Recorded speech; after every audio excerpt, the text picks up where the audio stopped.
So what happens is, so we go through life, we learn, this is where we learn how to become codependent, narcissism, controlling, judgmental, perfectionist, doubt, blame. This is where we learn how to live only, again, because it's the ego, really, we only live in the past and the future. The ego does not live in the present moment. This is also because we're living in past and future, always assessing, wait, what's coming toward me? What's the future hold? I need to make up a story or assumption about what's probably going to come based on what's in the past. And 97% of the time, that thing that we think is coming doesn't happen. But here's what's key. Is that when we're born as our true self. Our soul is in a human suit. I call it a garage for the soul, really.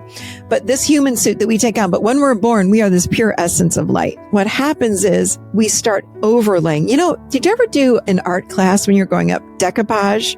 Like you take the little pieces of like the tissue paper and you put it over the egg, and it's like you kind of plaster it over self. That's how I think about what happens to us. It's like, okay, the ego is like slapping on all these little pieces of paper on top of who you truly are. And then what happens is we fall under the illusion or into the illusion that that's who we are. That thing, that false self that the ego has constructed. And most people live their lives from that perspective.